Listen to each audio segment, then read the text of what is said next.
أعوذ بالله من الشيطان الرجيم بسم الله الرحمن الرحيم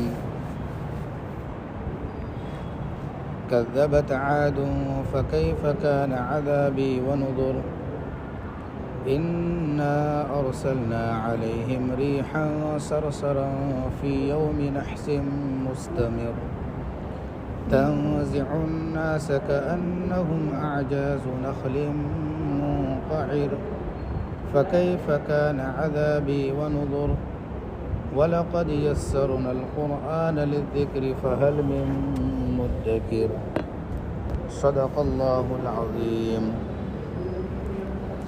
اللہ رب العزت کا بے انتہا فضل و کرم، بڑا احسان ہوا کہ اللہ رب العزت نے ہم سب کو ایک اہم فریضہ عشاء کی نماز جماعت کے ساتھ ادا کرنے کی توفیق عطا فرمائی، اور اسی طریقے سے اللہ رب العزت نے ہم سب کو تھوڑی دیر بیٹھ کر قرآن مجید کی مختصر تفسیر سننے کا موقع نصیب فرمایا۔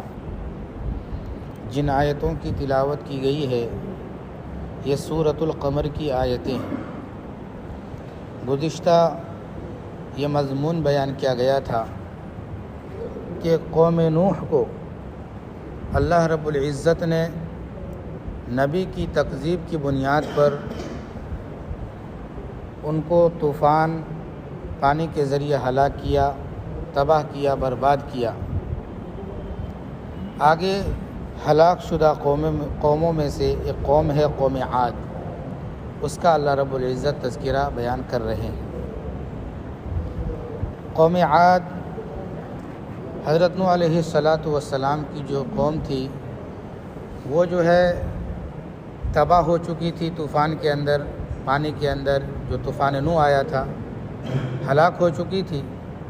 اس کے بعد جو ایمان والے لوگ تھے، خود حضرت نوح علیہ السلام، ان کو اللہ رب العزت نے کشتی کے اوپر سوار کیا تھا۔ پوری دنیا تباہ ہو چکی تھی، برباد ہو چکی تھی۔ پھر انہی ایمان والوں میں سے جو ہے ایک نئی نسل دنیا کے اندر کیا ہوئی ہے؟ آباد ہوئی۔ ان نئی نسل کے اندر قوم عاد ہے۔ ان نئی نسل کے اندر کیا ہے؟ قوم عاد ہے۔ قوم عاد نے نبی کی تکذیب کی۔ کس نبی کی تکذیب کی؟ حضرت ہود علیہ السلام کی تکذیب کی۔ حضرت ہود علیہ السلام کو اللہ رب العزت نے قوم عاد کی جانب نبی بنا کر بھیجا۔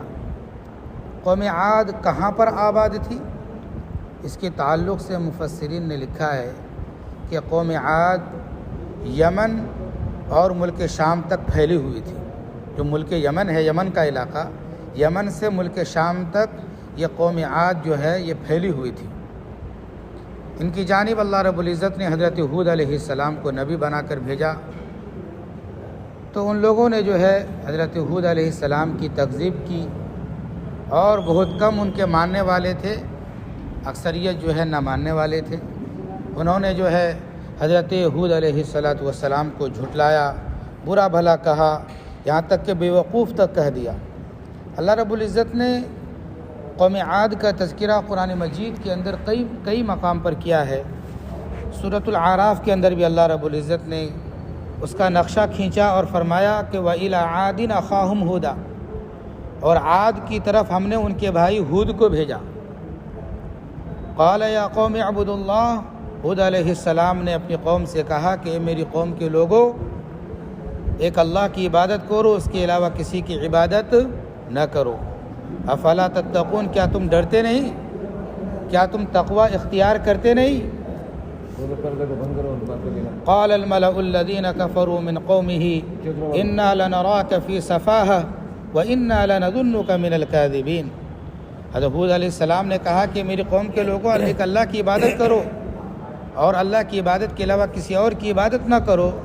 تو قوم کے کافر قسم کے جو سردار قسم کے جو لوگ تھے، قوم کے جو کافر لوگ تھے، سردار قسم کے لوگ تھے، وہ کہنے لگے انا لنراک فی سفاہہ، اے ہود ہم تم کو بے وقوفی کی حالت میں دیکھ رہے ہیں کہ تم کیا ہو، بے وقوف ہو، اور میں گمان کرتا ہوں وَإِنَّا لَنَظُنُّكَ مِنَ الْكَاذِبِينَ، کہ میرا خیال ہے کہ تم کیا ہو، جھوٹے ہو، جھوٹ بول رہے ہو۔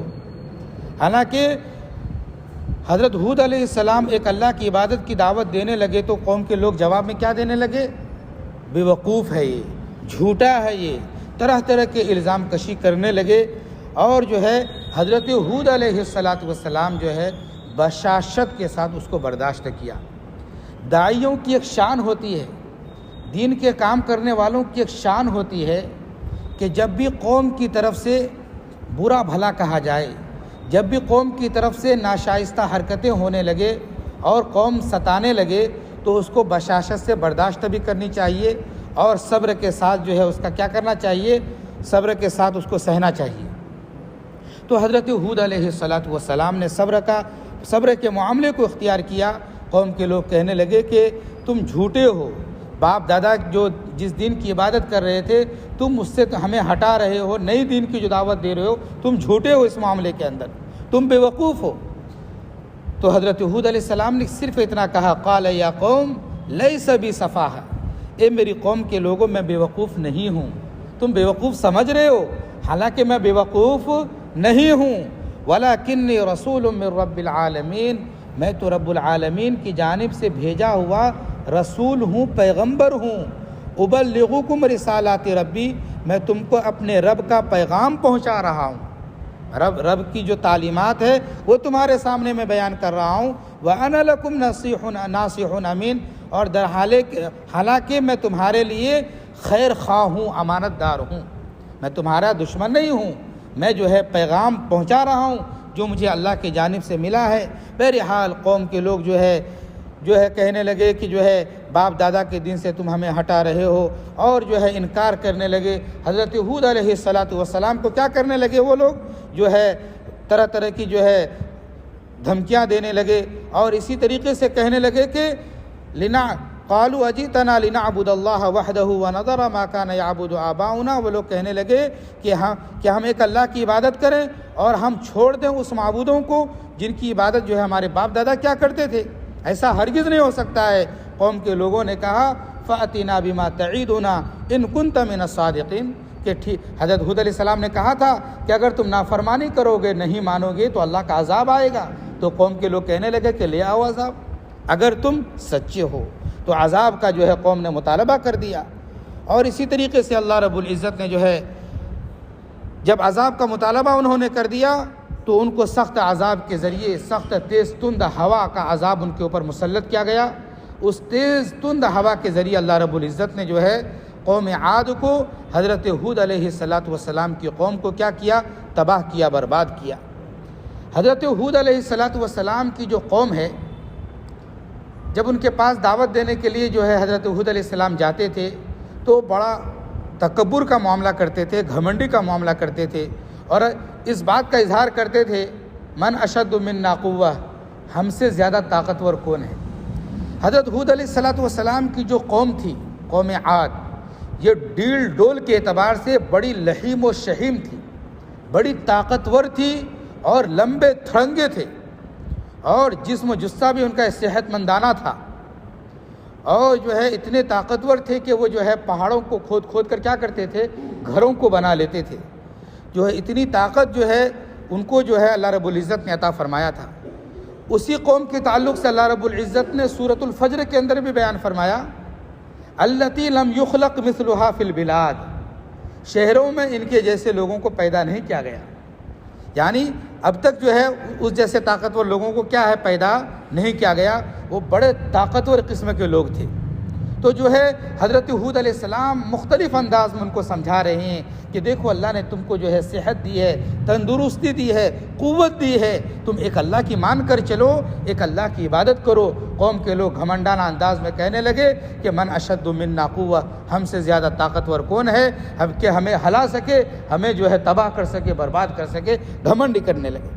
تو اللہ رب العزت نے جو ہے ترجمے سے بات سمجھ میں آئے گی، جو ہے قوم عاد کا یہاں پر کیا ہے؟ تذکرہ بیان فرمایا۔ اللہ رب العزت کہتے ہیں کذبت عاد فکیف کان عذابی ونذر، عاد نے بھی پیغمبر کی تکذیب کی، عاد نے جھٹلایا۔ کس کو جھٹلایا؟ پیغمبر کو جھٹلایا۔ فکیف کان عذابی ونذر، تو اے پیغمبر یعنی محمد صلی اللہ علیہ وسلم مراد ہیں کہ کیسا رہا میرا عذاب اور میرا ڈرانا، کہ قوم عاد نے جھٹلایا نبی کی تکذیب کی، نبی کی باتوں کو نہیں مانا، تو ہم نے ان کو عذاب کے اندر مسلط کر دیا، ان کو جو ہے گرفتہ کے اندر لے لیا، تو میرا عذاب اور میرا ڈرانا کیسا رہا۔ ان واقعات سے کہ میرا عذاب اور میرا ڈرانا کیسا رہا، ہم سب کو عبرت پکڑنی چاہیے کہ ہلاک شدہ قوموں کو کس بنیاد پر ہلاک کیا گیا۔ بنیاد یہی ہے کہ انہوں نے ایک اللہ کو نہیں مانا، انہوں نے جو ہے وقت کی نبی کی نافرمانی کی، وقت کی نبی کی باتوں کو نہیں مانا اور نافرمانی کرتے رہے اور اسی طریقے سے زندگی گزارتے رہے اور جو ہے ایک اللہ کو چھوڑ کر زندگی گزارتے رہے، تو اللہ کا قہر جو ہے ایسی قوموں کے اوپر نازل ہوا ہے، قرآن کے اندر محفوظ ہے۔ کئی واقعات جو ہے قرآن مجید کے اندر کیا ہیں، ہلاک شدہ قوموں کی جو ہے محفوظ ہیں۔ تو ہمیں جو ہے ان سے عبرت یہ پکڑنی چاہیے کہ اللہ کے انکار پر، اللہ کو نہ ماننے پر، نبی کی تکذیب پر جو ہے، بت پرستی کی بنیاد پر جو ہے اللہ رب العزت نے ان کو ہلاک کیا۔ تو ہمیں ڈرنا چاہیے کہ ہم ایسے جرائم کے اندر مبتلا نہ ہوں، ایسے جو ہے گناہوں کے اندر ہم مبتلا نہ ہوں، بلکہ جو ہم ایک اللہ کو مان کر کہ حقیقی معنی میں توحید کے اوپر قائم رہتے ہوئے زندگی گزاریں اور رسول کی رسالت کو تسلیم کرتے ہوئے زندگی گزاریں، اور قرآن پیغام کو جو ہے سن کر جو ہے اس کے مطابق کیا کرنا چاہیے، ہم سب کو زندگی کو ڈھالنا چاہیے اور ہلاک شدہ قوموں کے واقعات سے عبرت اور نصیحت کو حاصل کرنی چاہیے۔ تو اللہ نے کہا کہ قوم عاد نے جھٹلایا تو کیسا رہا میرا عذاب اور میرا ڈرانا۔ پھر آگے اللہ کہتا ہے انا ارسلنا علیہم ریحا صرصرا فی یوم نحس مستمر، ہم نے ان پر تیز تند نحوست بھرے دنوں میں مسلسل ہوا بھیجا، ہم نے ان پر نحوست بھرے دنوں کے اندر مسلسل چلنے والا کیا ہے، عذاب بھیجا۔ اللہ رب العزت نے جو ہے اس قوم کے اوپر جو ہے مسلسل چلنے والا عذاب کو نازل فرمایا۔ سورۃ الحاقہ کے اندر اللہ رب العزت نے جو ہے اس کو بیان فرمایا کہ سخرھا علیہم 7 لیال و 8 ایام، کہ ہم نے ان پر جو ہوا کو بھیجا تھا، جو ہوا کا عذاب ان پر آیا، وہ 7 راتیں اور 8 دن جو ہے ان کے اوپر کیا تھی، مسلط تھی۔ 7 راتیں اور 8 دن تک وہ ہوا کیا ہے، ان کے اوپر مسلط تھی۔ تو اسی کو بیان فرمایا گیا کہ ہم نے جو ہے کہ نحوست بھرے دنوں کے اندر مسلسل چلنے والا عذاب جو ہے، مسلسل چلنے والا ہوا جو ہے ان کے اوپر مسلط فرمایا۔ اور اسی طریقے سے جو ہے دوسرے مقام پر بھی اللہ رب العزت نے جو ہے اس کا نقشہ کھینچا اور فرمایا فارسلنا علیہم ریحا صرصرا فی ایام نحسات لنذیقہم عذاب الخزي فی الحیاۃ الدنیا ولعذاب الآخرۃ اخزی وہم لا ینصرون۔ سورہ حامیم سجدہ کے اندر ہے کہ فارسلنا علیہم ریحا صرصرا، کہ ہم نے ان پر تیز تند ہوا کو مسلط فرمایا نحوست بھرے دنوں کے اندر، لنذیقہم، تاکہ ہم ان کو عذاب چکھائیں، عذاب الخزی فی الحیاۃ الدنیا، دنیا کے اندر بھی ذلت آمیز عذاب چکھائیں، ولعذاب الآخرۃ اخزی، اور آخرت کا عذاب جو ذلت آمیز ہے ہی ہے، وہم لا ینصرون، اور جب آخرت کے اندر عذاب ہوگا وہاں پر ان کی کوئی مدد نہیں کی جائے گی۔ تو اللہ رب العزت نے جو ہے ان کو دنیا کے اندر بھی جو ہے ہوا کے عذاب کے ذریعے ہلاک فرمایا۔ قوم عاد کے اوپر جو عذاب کی شکل میں ہوا آیا تھا، وہ ہوا ڈراؤنا ہوا تھا۔ فرمایا جاتا ہے کہ صاعقہ کا لفظ بھی آیا ان کے عذاب کے بارے میں کہ وہ ایسی تیز تند ہوا تھی قوم عاد کے اوپر جو اللہ نے مسلط فرمایا کہ اس ہوا کے اندر سخت جو ہے آواز بھی تھی، تیز تند ہوا اور آواز تھی اس ہوا کے اندر۔ اور اسی طریقے سے جو ہے وہ قوم اتنے لمبے تھڑنگے تھے کہ جو ہے وہ ہوا جو ہے ان کو جو ہے اکھاڑ پھینک رہی تھی، یعنی اس کو جو ہے اٹھا کر پٹک رہی تھی، ایسی تیز تند جو ہے اللہ رب العزت نے جو ہے ان کے اوپر ہوا کو مسلط فرمایا۔ اور فرمایا نحوست بھرے دنوں کے اندر مسلسل چلنے والا ہوا ان کے اوپر آیا۔ یہاں پر نحوست بھرے دن یعنی ان دنوں کے اندر، نحوست والے دنوں کے اندر جو مسلسل چلنے والا تھا یہ ہوا ان کے اوپر مسلط ہوا۔ تو اس کا مطلب یہ نہیں ہے کہ دن جو ہے منحوس ہوتا ہے، بلکہ 7 راتیں گویا کہ 1 ہفتہ ان کے اوپر کیا رہا، عذاب رہا۔ تو اس کا مطلب یہ نہیں کہ جو ہے یہاں پر نحوست بھرا دن جو اللہ نے کہا ہے تو 1 ہفتہ کیا ہے، دن کے 7 دن کے ہفتے ہوتے ہیں تو پورا ہفتہ نحوست والا ہے، ایسا نہیں، بلکہ اس قوم کے بدعمالیوں کی بنیاد پر جو سزا مل رہی تھی وہ دنوں کے اندر، وہ دن ان کے لیے، اس قوم کے لیے، ہلاک شدہ قوموں کے لیے کیا تھا؟ نحوست بھرا دن تھا۔ حالانکہ اسلام کے اندر، اصل کے اعتبار سے اسلام کے اندر جو ہے کوئی دن برا نہیں ہے، کوئی دن نحوست والا نہیں ہے۔ انسان کے لیے وہ دن نحوست والا ہو سکتا ہے جس دن کو اس نے نافرمانیوں میں گزارا، جس دن کو اس نے جو ہے نمازوں کو چھوڑ کر گزارا، جس دن کو اس نے جو ہے اللہ کو بھلا کر گزارا، وہ دن اس انسان کے لیے بطور خاص جس نے اس دن کو برباد کیا ہے اس کے لیے نحوست والا ہو سکتا ہے، لیکن اصل کے اعتبار سے اسلام کے اندر کوئی منحوس دن نہیں ہے۔ تو گویا کہ اس قوم کے اوپر جو ہے نحوست بھرے دن کے اندر جو ہے جو ہوا کو بھیجا گیا ہے، یہ اس قوم کے عذاب کے اعتبار سے کیا تھا؟ ان کے لیے نحوست والا دن تھا۔ پھر آگے اللہ رب العزت نے بیان فرمایا تنزع الناس کأنہم اعجاز نخل منقعر، یہ ہوا ایسی تیز تند تھی کہ لوگوں کو اکھاڑ پھینک رہی تھی، گویا کہ وہ اکھڑے ہوئے کھجور کے تنے ہیں، گویا کہ وہ اکھڑے ہوئے کھجور کے کیا ہیں؟ تنے ہیں۔ کھجور کے تنے سے قوم عاد کی اللہ رب العزت نے مثال بیان فرمائی۔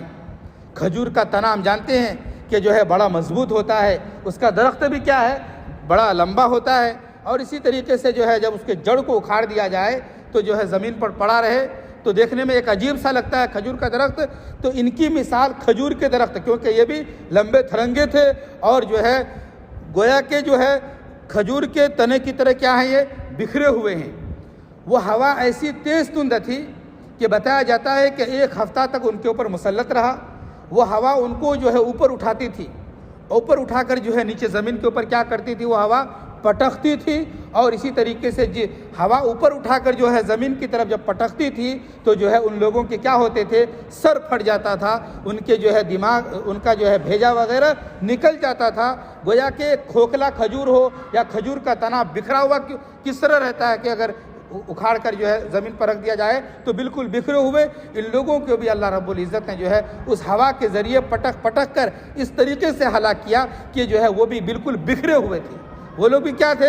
بالکل بکھرے ہوئے تھے کہ دھر ادھر ہے، بھیجا ادھر ہے، اور جو ہے بالکل بے جان جو ہے اللہ رب العزت نے بری طریقے سے کیا کیا؟ ان کو ہلاک کیا، تباہ کیا، برباد کیا۔ تو اسی کو اللہ رب العزت نے کہا کہ جو ہے تنزع الناس کأنہم اعجاز نخل منقعر، جب وہ ہوا ان کے اوپر مسلط تھی تو وہ اس کو اس طریقے سے بکھیر رہی تھی جیسا کہ وہ کھجور کے تنے ہیں، گویا کہ وہ اکھڑے ہوئے کھجور کے کیا ہیں؟ یہ تنے ہیں۔ نبی کی نافرمانی کی بنیاد پر جو ہے اللہ رب العزت نے قوم عاد کو ہلاک کیا، اور قوم عاد کے اندر جو ایمان والے تھے، جو مومن تھے، ان کو اور حضرت ہود علیہ السلام کو اللہ رب العزت نے بچا لیا۔ پھر آگے اللہ کہتا ہے فَكَيْفَ كَانَ عَذَابِي وَنُذُرِ، کیسا رہا میرا عذاب اور کیسا رہا میرا ڈرانا۔